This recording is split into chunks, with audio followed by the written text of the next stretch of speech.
Sembari menunggu teman-temannya, Sigit sempat mengajak Gilang untuk berduel dengan tangan kosong di area persawahan yang berlokasi di Dusun Pangkalan, Desa Mandirejo, Kecamatan Marakurak, Tuban. Ajakan duel itu pun langsung disetujui oleh Gilang yang pada saat itu merasa bahwa harga dirinya direndahkan dengan tuduhan yang tidak berdasar.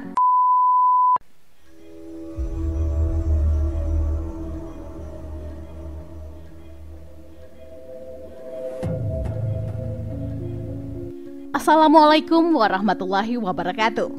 Kembali lagi di YouTube channel saya, Lembaran Cerita. Semoga kabar kalian semua sehat selalu dan pastinya diberi kebahagiaan dalam menjalani hidup.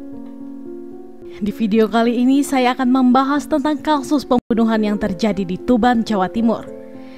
Kasus ini sendiri cukup mendapat perhatian dari masyarakat, khususnya di kota Tuban.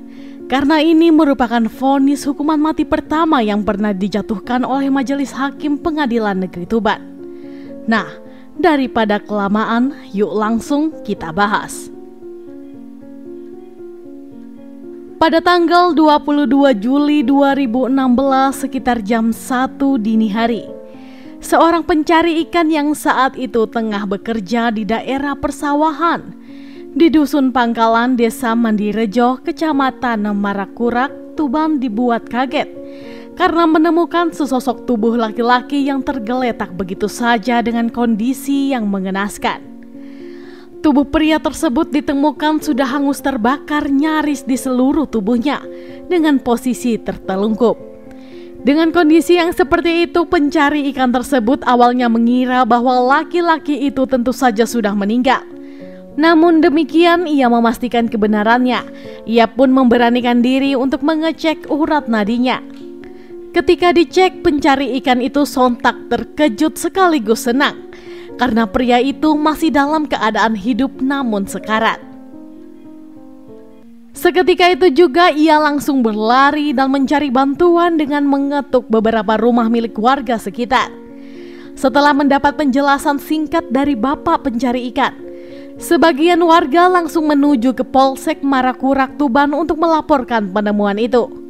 Sedangkan sebagian warga lainnya bersama dengan bapak pencari ikan berbondong-bondong menuju ke lokasi penemuan. Tidak lama setelah laporan masuk, beberapa anggota kepolisian dari Polsek Marakurak, Tuban pun sampai di lokasi penemuan itu. Dibantu oleh beberapa orang warga, aparat kepolisian langsung membawa tubuh tidak berdaya tersebut ke RSUD Dr. R. Kusma, Tuban. Setibanya di rumah sakit tersebut, laki-laki itu langsung mendapatkan perawatan intensif dari tim medis. Namun sayang, takdir berkata lain. 2 jam setelah mendapat perawatan, pria tersebut menghembuskan nafas terakhirnya. Berdasarkan hasil identifikasi dan juga otopsi yang dilakukan oleh tim forensik, diketahui bahwa identitas dari pria tidak dikenal itu adalah Ahmad Gilang Ramadhani, seorang pemuda yang diperkirakan masih berusia belasan tahun.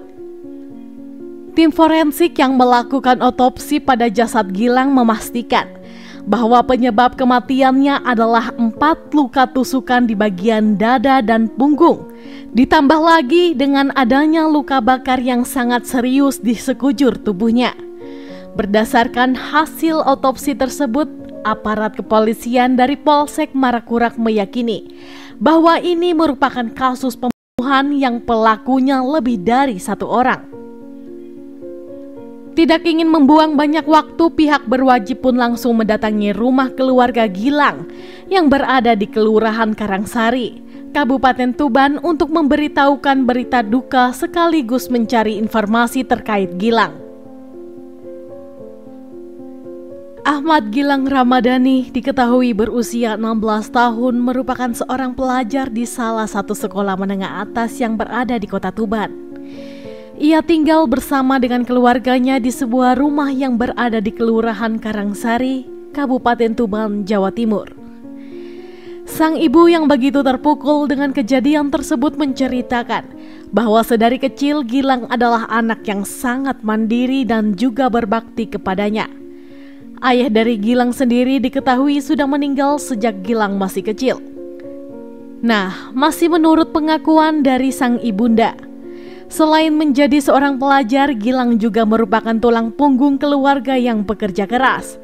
Tanpa pernah mengeluh, ia selalu bersemangat untuk mencari nafkah demi memenuhi kebutuhan keluarga dan meringankan beban ibunya. Gilang sendiri terakhir kali terlihat di rumah yakni pada 21 Juli 2016 sekitar sore hari. Sebelum akhirnya berpamitan untuk bertemu dengan salah satu temannya. Setelah mengulik informasi terkait Gilang di lingkungan keluarganya, aparat kepolisian juga memanggil beberapa orang untuk menjadi saksi demi terkuaknya kasus ini.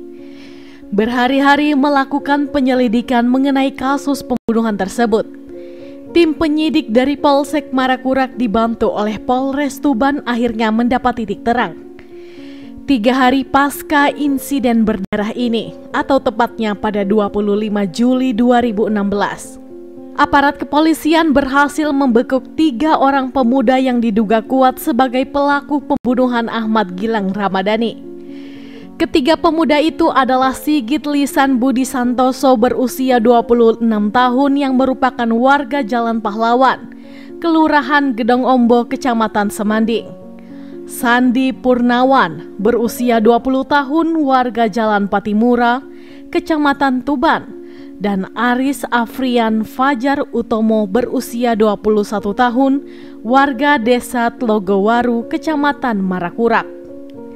Mereka ditangkap di rumahnya masing-masing tanpa perlawanan dan langsung digiring ke Polres Tuban untuk pemeriksaan lebih lanjut. Saat proses interogasi berlangsung, Sandi dan Aris mengaku bahwa semua itu adalah ulah dari Sigit yang mempunyai dendam pribadi kepada Gilang. Namun pengakuan dari kedua temannya itu tidak langsung diiyakan oleh Sigit. Ia terus-menerus berbohong kepada pihak kepolisian dengan memberikan penjelasan yang terus berubah-ubah dan juga berbelit-belit. Sampai pada akhirnya, Sigit pun mengakui jika memang benar dirinya lah yang menjadi otak pembunuhan dari Ahmad Gilang Ramadhani. Kepada tim penyidik, Sigit menceritakan secara rinci tentang bagaimana kronologi kejadian yang sebenarnya.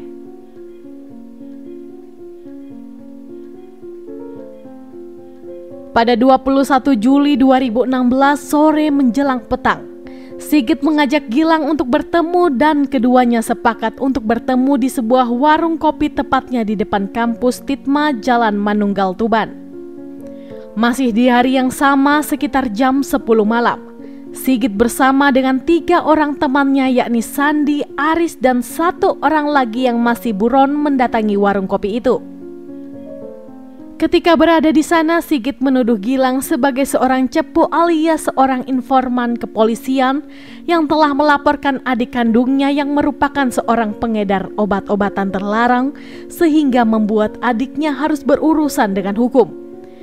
Gilang yang sama sekali tidak melakukan perbuatan itu tentu saja menyangkal tuduhan tersebut. Ia berkali-kali menjelaskan kepada Sigit jika dirinya sama sekali tidak tahu menahu tentang apa yang sudah dituduhkan kepadanya.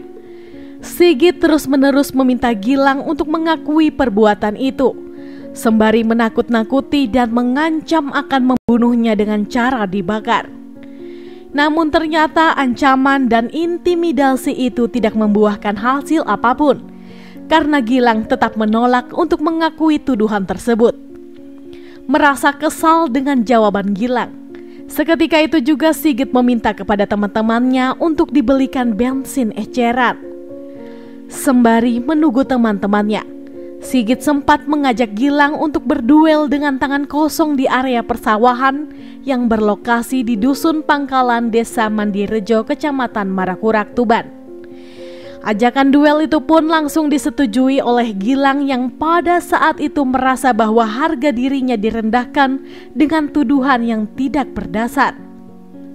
Di sana perkelahian keduanya pun disaksikan langsung oleh ketiga teman dari Sigit. Namun sayangnya selama aksi duel itu berlangsung, ketiga teman dari Sigit juga tidak berusaha untuk melerai keduanya sama sekali. Dalam duet tersebut ternyata Sigit kalah dan dihajar habis-habisan oleh Gilang hingga babak belur. Tidak terima dengan kekalahannya, secepat kilat ia langsung mengeluarkan sebilah pisau lipat dan menusukkannya ke bagian dada sang lawan. Dengan kondisi yang berdarah, Gilang pun langsung berlari menjauh. Namun sayang ia langsung dikejar dan ditusuk kembali dari belakang beberapa kali ke bagian punggung oleh Sigit. Selain itu, Sigit juga meminta bantuan teman-temannya untuk mengeroyok dan menghajar Gilang hingga tidak berdaya. Sigit yang saat itu panik dan ketakutan pun tanpa berpikir panjang langsung menyiramkan bensin ke tubuh Gilang dan membakarnya untuk menghilangkan jejak. Baru setelah semua beres, mereka segera melarikan diri dari lokasi kejadian dan meninggalkan Gilang begitu saja di area persawahan dengan luka bakar yang sangat serius. Kepada tim penyidik Polres Tuban, Sigit mengaku bahwa pembakaran tersebut sengaja dilakukan agar bagian wajah dari korban sulit untuk dikenali, sehingga akan menyulitkan penyelidikan pihak kepolisian. Untuk motifnya, Sigit mengaku jika dirinya mendapatkan informasi dari seorang teman bahwa Gilang merupakan seorang cepu alias informan kepolisian yang memenjarakan adiknya sehingga ia menjadi dendam dan sakit hati tanpa mau menyelidikinya terlebih dahulu. Atas perbuatan ketiganya, aparat kepolisian menetapkan Sigit sebagai otak dari pengeroyokan tersebut. Sedangkan Sandi dan Aris dinilai membantu jalannya pembunuhan. Ketiganya kemudian dijerat dengan pasal 80 ayat 3 Undang-Undang RI nomor 23 tahun 2002 tentang perlindungan anak, pasal 170 KUHP tentang pengeroyokan, dan pasal 340 KUHP tentang pembunuhan berencana. Pada 17 Januari 2017, sidang perdana untuk kasus ini digelar di Pengadilan Negeri Tuban, Jawa Timur. Selama proses persidangan berlangsung, puluhan anggota polisi dikerahkan untuk mengamankan jalannya persidangan.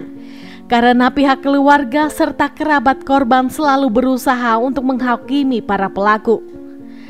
Terdakwa 1, yakni Sigit, dinyatakan bersalah atas tuduhan pembunuhan berencana dan dijatuhi vonis hukuman mati. Vonis tersebut diketahui jauh lebih berat dibanding tuntutan dari Jasa yang menuntut vonis hukuman penjara seumur hidup. Sedangkan untuk terdakwa Sandi dan Aris dinyatakan bersalah telah membantu jalannya pembunuhan. Sandi dijatuhi vonis hukuman penjara selama 18 tahun, sementara untuk terdakwa Aris dijatuhi vonis penjara selama 15 tahun. Sekedar informasi tambahan seperti yang saya sebutkan di awal video ini, bahwa vonis hukuman mati dijatuhkan kepada terdakwa Sigit merupakan hukuman mati pertama dalam sejarah Pengadilan Negeri Tuban. Demikian kasus yang bisa saya ceritakan untuk hari ini. Gimana nih menurut pendapat kalian? Silahkan sampaikan pendapat teman-teman di kolom komentar. Dan semoga dengan adanya video ini kita bisa belajar untuk lebih waspada dan selalu berhati-hati dalam menjalani hidup. Saya sendiri tidak akan pernah bosan untuk mengingatkan, selalu libatkan Tuhan di setiap tindakan kita, karena kita tidak akan pernah tahu apa yang akan terjadi ke depannya. Oke, sekian dulu untuk video hari ini. Mohon maaf jika ada salah dalam tutur kata. Dan jika menurut kalian channel ini bermanfaat, mohon supportnya dengan cara mengklik subscribe, like, komen, dan jangan lupa untuk menyalakan tombol notifikasinya, agar kalian tidak ketinggalan saat kami upload video terbaru. Sampai jumpa di video selanjutnya. Bye-bye.